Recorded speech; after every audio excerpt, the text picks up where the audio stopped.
आप देख रहे हैं दिल्ली तक। मैं हूं आपके साथ अनुराधा तंवर। हमने 12 जुलाई की तस्वीर आपको यमुना नदी की दिखाई थी और उस तस्वीर में साफ तौर पर देखा जा सकता था कि यमुना नदी दिल्ली में सूख चुकी थी।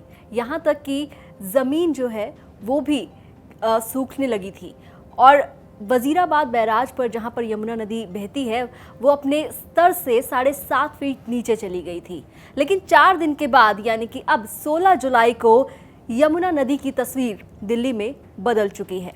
ये तस्वीरें हम आपको दिखा रहे हैं, ये 16 जुलाई की तस्वीरें हैं। आप साफ तौर पर देख सकते हैं कि किस तरह से अब यमुना अपने उसी स्वरूप में आ चुकी है जिसमें आपने और हमने यमुना नदी को देखा है। आखिर ये कैसे हुआ? दिल्ली सरकार ने हरियाणा सरकार पर आरोप लगाए थे कि हरियाणा सरकार ने दिल्ली के हक का पानी रोक लिया है और सीधे तौर पर दिल्ली जल बोर्ड के उपाध्यक्ष राघव चड्ढा ने कहा था कि हरियाणा ने उनके हक का यानी कि दिल्ली के हक का 120 एमजीडी पानी रोका है और उसी वजह से यमुना नदी की ये हालत हुई है। हरियाणा ने दिल्ली के हक का, दिल्ली के अधिकार का 120 एमजीडी पानी, 120 मिलियन गैलन्स वाटर प्रतिदिन जो उन्हें हमें देना चाहिए, कानूनी जो उनकी जिम्मेदारी बनती है हमें देने की, आज वो नहीं दे रहे हैं, जिसके चलते आज एक जल संकट दिल्ली के सर पे मंडरा रहा है। इसके बाद आपको बता दें कि पानी को लेकर दिल्ली में त्राहिमाम मचा। काफ़ी जगहों पर इस तरह की शिकायतें आई कि उनके इलाके में पानी की सप्लाई नहीं हो रही है।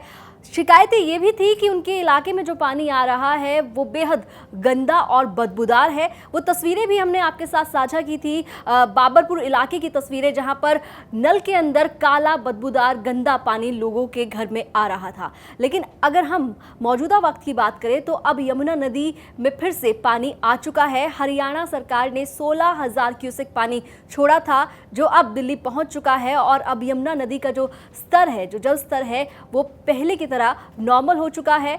वजीराबाद बैराज की बात करें तो 12 जुलाई को 667 फीट पानी बैराज पर दिखाई दे रहा था जो कि अपने नॉर्मल स्तर से 7.5 फीट नीचे था। लेकिन अब अगर हम 16 जुलाई की बात करें तो अब 674.5 फीट पानी स्केल पर पहुंच चुका है। तो इन आंकड़ों से साफ जाहिर होता है कि अब यमुना का जो जलस्तर है वो पहले की तरह सामान्य हो गया है और इसका सीधा असर जो है वो वाटर ट्रीटमेंट प्लांट की जो प्रोडक्शन कैपेसिटी है उस पर दिखाई दे रहा है।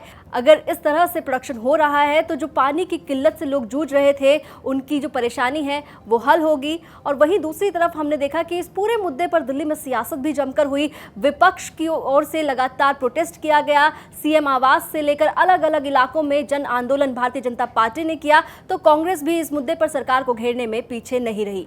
दिल्ली एनसीआर से जुड़ी तमाम खबरों के लिए आप देखते रहिए दिल्ली तक।